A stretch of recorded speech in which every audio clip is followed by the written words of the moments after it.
between the two major devils in the region. And of course, you know what I'm talking about, or what I'm referring to, the two sworn enemies, Iran and Israel, who have been going through friendly confrontations or clashes over the past months. And of course, I believe that the confrontation between the two countries is not going to be friendly anymore in hours or even days to come, because, you know, the Israelis have been trying so badly to insult the Iranian regime and the Iranians.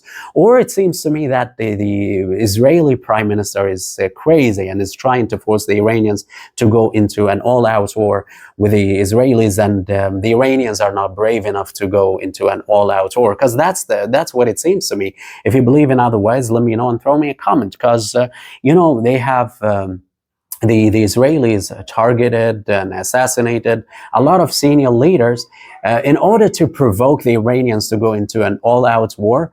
But it seems the Iranians like show zero reaction. Like on television, when you just listen to and watch the Iranians on TV, you just, oh, come on. When you just listen to the Iranians, you feel that Iran is a superpower. It seems that they're going to punish the Israelis, or they're going to retaliate, they're going to strike back.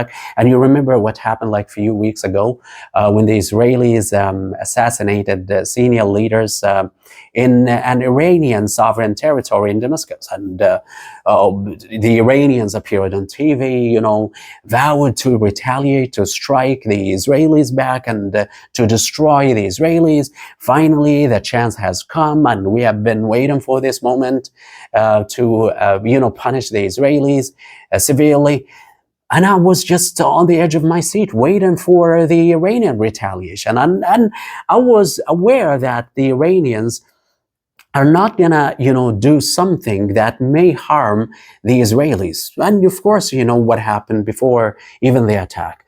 The Iranians on the television, you know, they are, you know, they try to show you that Iran is a superpower in the region. And when you see their talk, they like more talk on television, but no actions on the ground. When you see their like actions on the ground, and you compare their actions to their talk, you're like, zero results on the ground, man. They are like, you know, they blabber on TV. We're gonna do this, we're gonna do that, we're gonna punish the Israelis, the Americans. We're gonna make them pay the price. But at the end of the day, when they plan to retaliate, they talk to the American and the Israelis through diplomatic channels, you know. Unlike the Israelis, you see the Israelis, how bad they are. They just assassinated, they targeted the Iranian sovereign territory without telling the Iranians. But when the Iranians, you know, decide to retaliate or strike back the Israelis, they never do so with, like, they have to do it.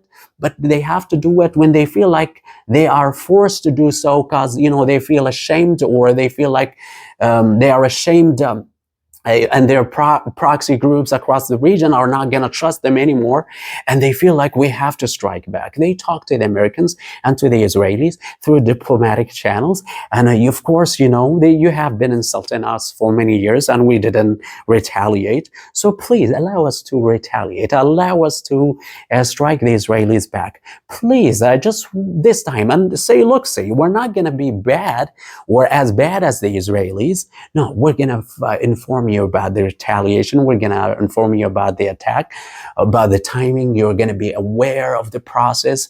You know, believe me, they talk to the Americans, to the Israelis through diplomatic channels. Okay, we're going to target the Israelis on this day at this specific time. So babies, hey, get ready and prepare yourself, you know, get your air defense ready so you can get down our fake rockets and drones.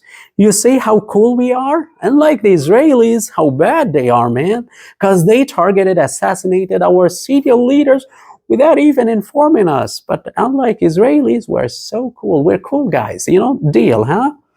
On television, we're going to show the Arabs that we are a superpower, but, you know, through diplomatic channels, we're trying to take your go-ahead. But, you know, because we have a lot of stupid folks out there who might buy our comedy show. And a lot of people, you know, you see a lot of people on social media believe that the Iranians attack was like Iran was the first country that dared to attack the Israelis. But what happened? I need results, you know. The Israelis, they assassinated, they targeted senior leaders. We need something on the ground. I didn't need talk on television. So what happened on the ground? No one was injured. No harm was caused to the Israelis. And that's all. That's what I need you to do. I want you to, like, they assassinated, they killed senior leaders. Even your president might have, you know, been killed by the Israelis. Just believe it. You know, see how deep the Israelis and the Americans are penetrating into your own country. Believe it. This is a major intelligence failure, you see. And look at the recent attack. It's totally embarrassing. It's a total fiasco. It's a disgrace. You know, the guy, you know, this great hero, he's a great hero, at least in my eyes. This guy was a great hero because he was defending his own country, and he would support anyone except the Iranians who might help the Palestinians. And I hope, by the way, it doesn't mean that I'm trying to criticize the Iranians, that I'm against the Palestinians. No, I hope that all the Arab countries combined would go into an all-out war with the Israelis if they refuse to grant the Palestinians their own rights and their own land. Why not? But I'm not gonna stand with the Iranians because they destroyed the Arab countries and they killed thousands and probably millions of the Arab, you know, people across the Middle East. I'm not gonna sympathize with those criminals. No, no, no. I'm not gonna buy their fake slogans. I'm not gonna buy their lies. And I'm waiting for them. You know, you see, now this great hero, this great fighter was assassinated in Tehran, and he was invited by the Iranian government, and he was there on the official invitation by the Iranian, government. He was there to attend the inauguration ceremony of the Iranian president. What happened? He was supposed to be under security, under tight security measures, but you see, the Israelis reached him. How those people reached this, this great guy? How? And I want you to think about it for a second. You and I, let's think about it for a second. I'll try to be unbiased. I'm going to try to be unbiased.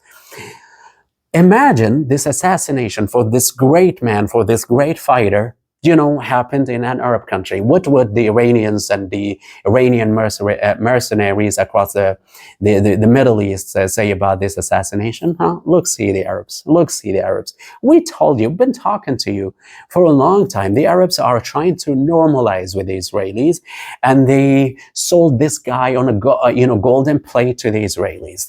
He was offered as a scapegoat. So look, see, these those are the Arabs. They betrayed the Palestinians and they betrayed us. We've been talking to them, just support us and we're going to destroy Israel. We're going to do this and we're going to do that. But no one responded to us because we know if we support you, you're going to just destroy us.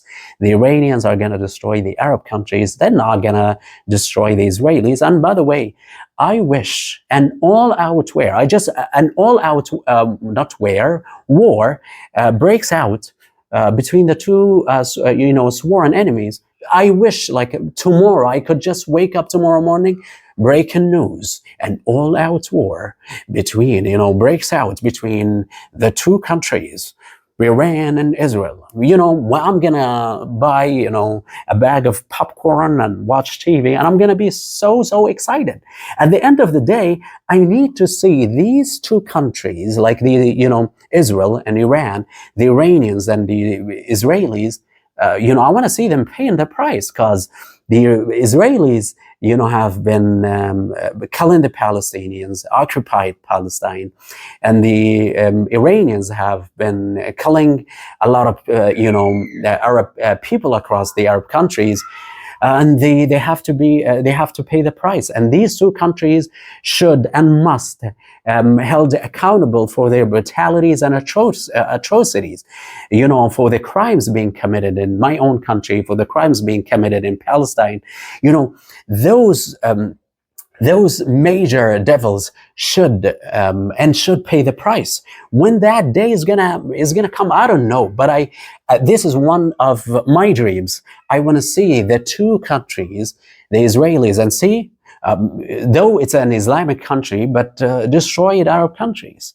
You know, we reach the day when we just wish we could see an all-out war between the Jews and the Muslims, you know, and the Iranians. But you see, because how bad and how vicious the Iranians were towards us. That's why we want to see an all-out war between the Israelis and the Iranians, because these two countries have to pay the price. These two countries must be held accountable.